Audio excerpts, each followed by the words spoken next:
Accident ఎలా అయిందని అడగగానే ఒకసారి జరిగిందంతా గుర్తు చేసుకుని భయపడినట్టుంది.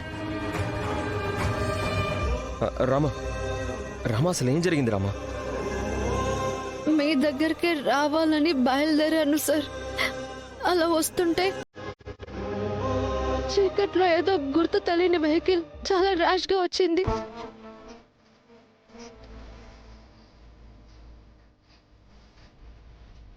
నేను తప్పించుకోబోయి దానికి తగిలి నేను రోడ్డు మీద పడ్డాను.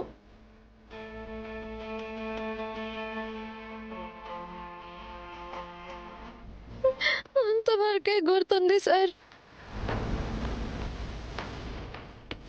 సమయానికి నాన్నొచ్చి తీసుకొచ్చారు కాబట్టి సరిపోయింది. లేదంటే నన్ను ఏ పరిస్థితుల్లో తీసుకువెళ్ళేవారు. మాటలు అలా మాట్లాడుకో. నా బిడ్డల కోసం ఆయుష్ అంతా పోస్తాం. అలా మాట్లాడుకో.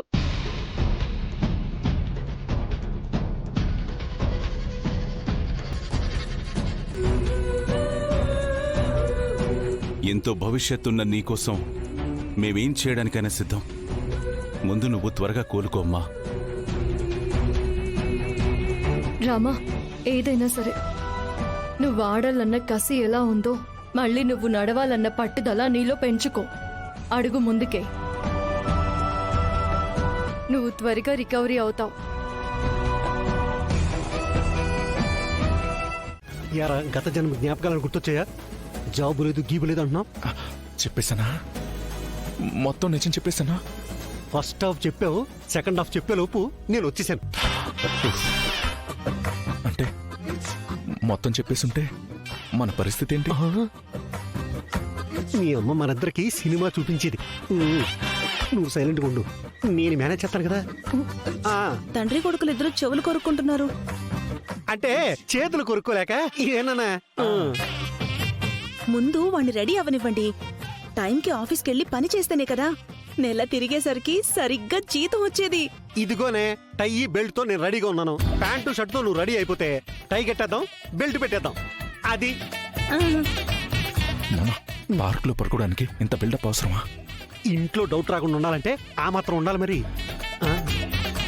ఏనానా, టిఫిన్ చేసి వెళ్తావా లేదంటే టిఫిన్ బాక్స్ కట్టివనా?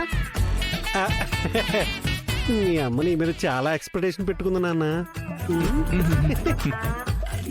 టైంకి శాలరీ తెచ్చుకోకపోతే ఇదే టైత్ నా పేక పిసికి చంపేస్తుంది కూడా. అవన్నీ నేను చూసుకుంటాను గాని నువ్వు ముందెళ్ళి రెడీ అయిపోనా. ఏవండి, నా కొడుకు టై కట్టుకుని టక్ చేసుకుని షూస్ వేసుకుని అలా నడిచొస్తూ ఉంటే ఆపేయ్. నువ్వింకా ఆపేయ్.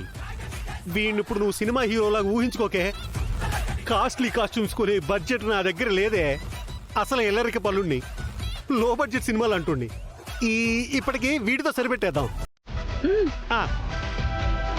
నువ్వు వెళ్ళి రెడీ అవరా.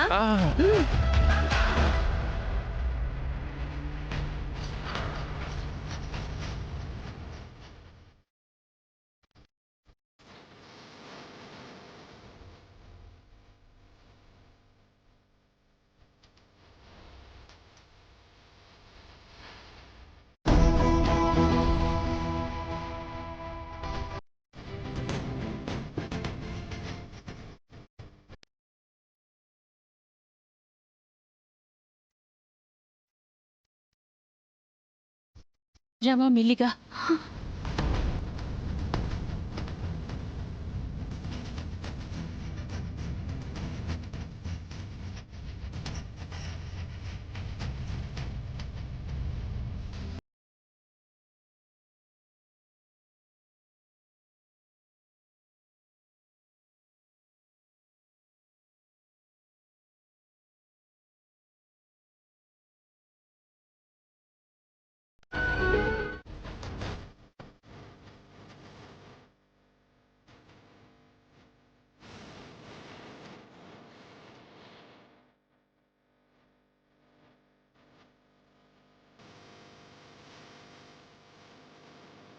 ఇప్పుడు నా కూతురికి హాకీ ఆట కంటే తన ఆరోగ్యమే నాకు ముఖ్యం. తనని ఆట గురించి ఎవ్వరూ ఏమీ అడక్కండి.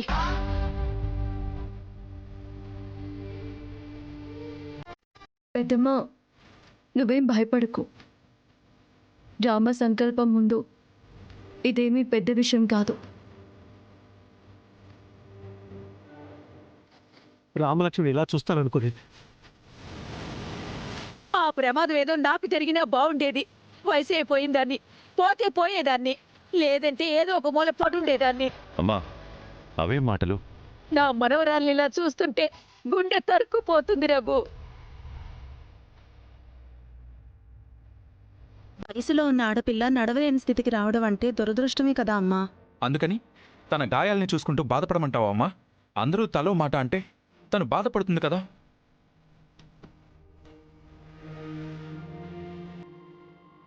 ప్రమాదాలనేవి చెప్పిరావు. ప్రమాదం జరిగాక అక్కడితో జీవితం ఆగిపోయిందనుకోకూడదు. జరిగిపోయిన దాని గురించి ఆలోచించకుండా జరగాల్సిన దాని గురించి ఆలోచించాలి.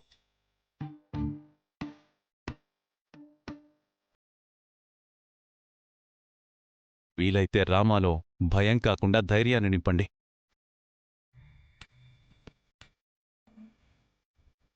జానకి, లోపలికి తీసుకువెళ్ళండి.